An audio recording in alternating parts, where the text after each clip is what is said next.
Greetings, friends. Let's go ahead and review field experience observation hours and guidelines.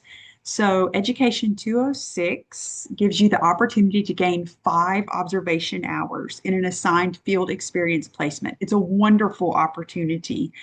And to gain these hours, you are required to do the following. So I'm going to quickly go through these. Feel free to email your instructor if you have any questions.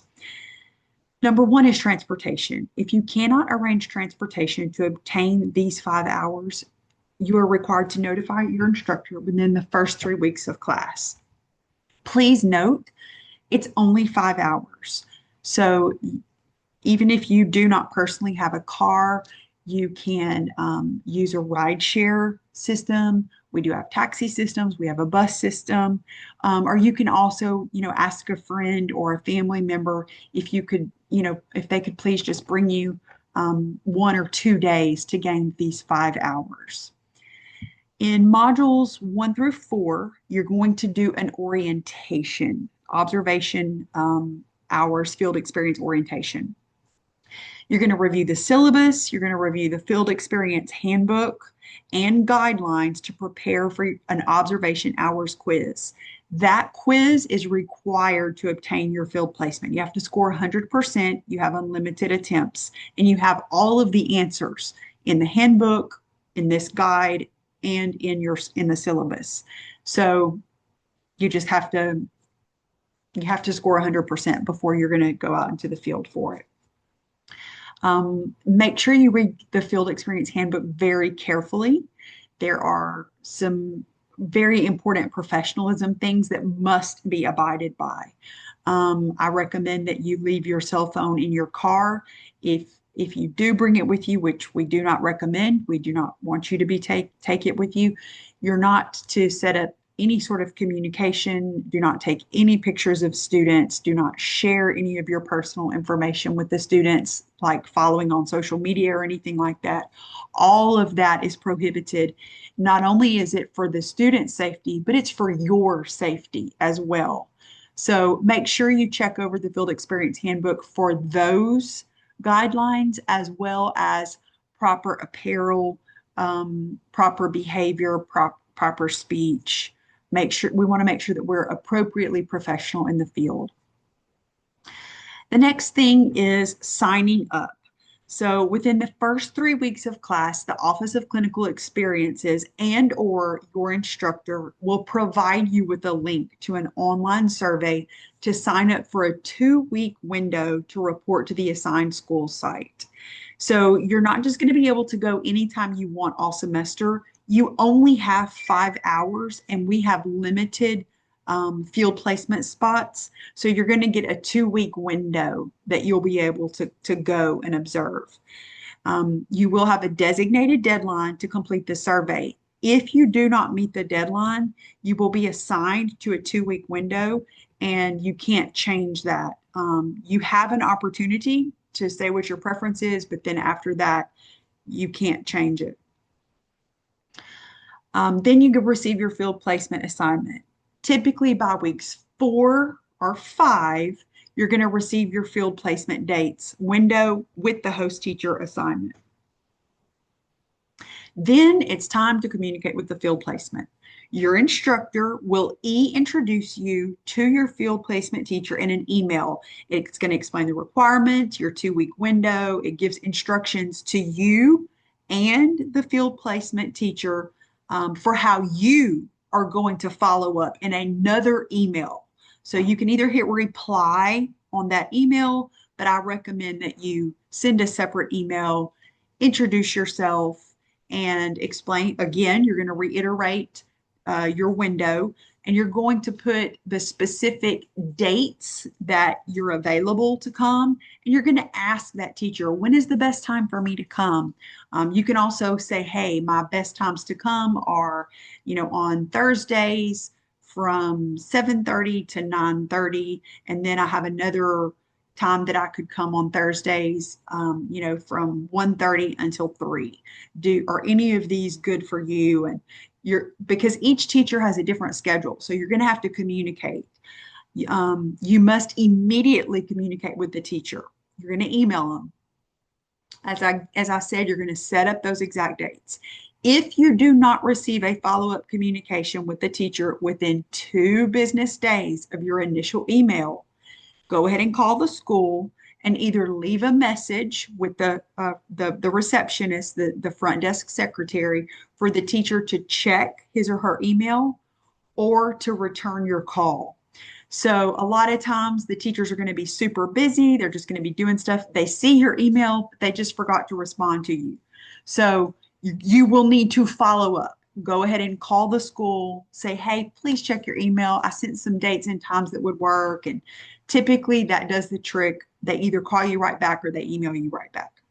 The school phone numbers are accessible via a very quick Google search. So you can find those yourself. If you do not receive communication from the teacher within 2 business days after calling the school and leaving that message, or notify your instructor via email. Because now you've tried multiple times. It's been about 4 days. You don't want to get too behind here. You don't want to get when it gets too behind, too far behind, it can be tough to catch up. And I know you get busy, but put it on your list and take care of it. So note, waiting until week 6 or 7 or later, anytime later of the course, to notify your instructor of field placement communication issues is not acceptable. And it's not a suitable excuse to be, for accommodations or exceptions to be made for you. Part of being a professional is showing that initiative and following up, with those particular communication issues.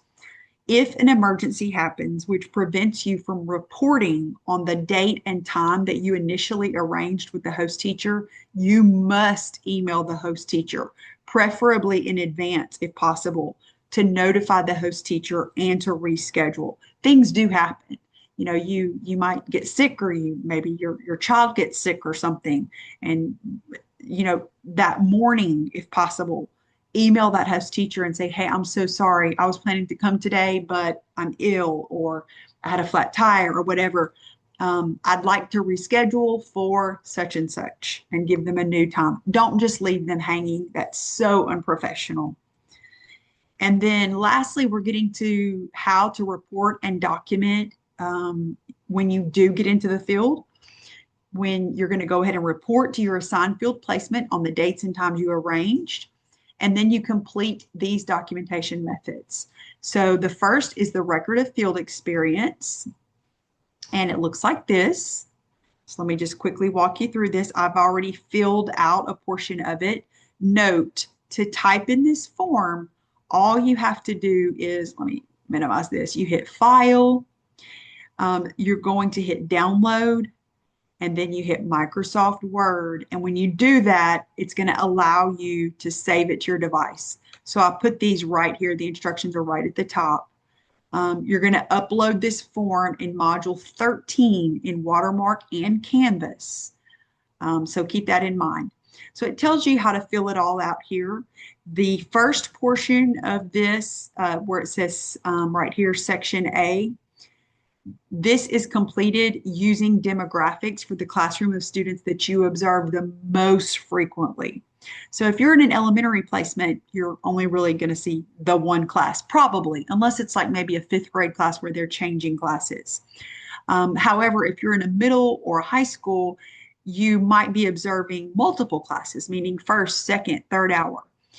If you observe multiple sections of the host teacher's classes, select one. Ideally, the one that you observe the most times to complete Section A, but just select one of them. For Section B, you're actually going to click on this website, which I'm not going to actually go here. It's kind of lengthy, but there are explanations that walk you step by step. This is going to tell you all about the school, how many economically disadvantaged there are. Economically disadvantaged can also, it might also be free or reduced lunch. So it might be either way. but the rest of it you're all going to find there. Um, this gives you an idea of the type of school, the socioeconomic background of the school, some of the different school-wide demographics. Now, if you scroll down, I've already filled this out for you. You're getting 5 hours. And for each of these hours, you have to complete an observation form. This is the observation form that you have to complete. So the top portion is just that demographic data. Please note, you only put 1 hour or one class for each one. So for example, if you're in an elementary setting, then when they transition, so when they transition from math to ELA, you or you can do actual time, like 1 hour. Either way would be fine. You will do this. If it's an elementary, as I said, this is probably, all going to be the same. But if you're in a middle or high school setting, some of this may be change. Maybe you're going to go for first hour and then you stay for second hour and then you're going to stay for third hour. Those settings, every single hour is going to get a different form, a different one of these observation forms, because you need one form per hour. You have to have 5 hours, 5 forms. So keep track of that early on. And then please note that I've already filled all of this out. The only other thing would be the signature. This is your signature and the host teacher signature. But note that electronic signatures are acceptable. So you could type the names in here and that would be acceptable. It would be fine. The only other thing that I want you to note is these are the observation form right here. I already showed you. That's what this is. And this is broken down into all of the critical components that you're going to learn about throughout this semester. So beginning in Module 5 and going through Module 10, you're going to learn about these critical components of effective classroom leadership. The problem is you might actually be observing before you even learn about all of these components. So what I recommend you do is take scripted notes, writing down or typing as much as you can of what the teacher and students say and do. Make sure to use timestamps and separate each hour of your observation. Then, after you leave the classroom, you can go back and pull evidence from each one to fill out those observation forms. And also, as you move through the semester, you can actually go back to these forms and go back to your evidence and find more evidence to flesh out those observation forms. Ideally, you want to try to have some evidence and some reflections and insights for every single box, for all 5 forms. Like I said, if you are one of the first windows, then you may not even fully know what some of the things for maximizing instructional time. So that's why it's so important to just go ahead and script everything. Write down or type, if you prefer to type, as much as you can of what the teacher's saying, what the students are saying, what resources are they using, and make sure that you separate each hour so that you can remember how it's broken down for each form, and you can go back. So as the semester progresses, you can go back to those notes and pull additional evidence for your 5 forms. And then lastly, in Module 13, you're going to submit all of this documentation, and you're going to submit your record of field experience. That's this form. You only have one of those. You are going to submit your 5 observation forms. That's these forms right here, the observation forms. You submit 5 of those. And you're going to put all of this into Canvas, and you're also going to put it into Watermark. And in Module 13, there are instructions that walk you walk you through how to do that. I've also listed the watermark instructions right here as well, but you don't have to worry about that until Module 13. Um, all right, I think this gives you an overview of the observation and field experience guidelines, the process for doing it. You will have to, again, go and read the field experience handbook. I recommend that you read over these guidelines again on your own, and then make sure that you're ready for that observation hours quiz. You have to score 100%. All right, have a great week. Thank you.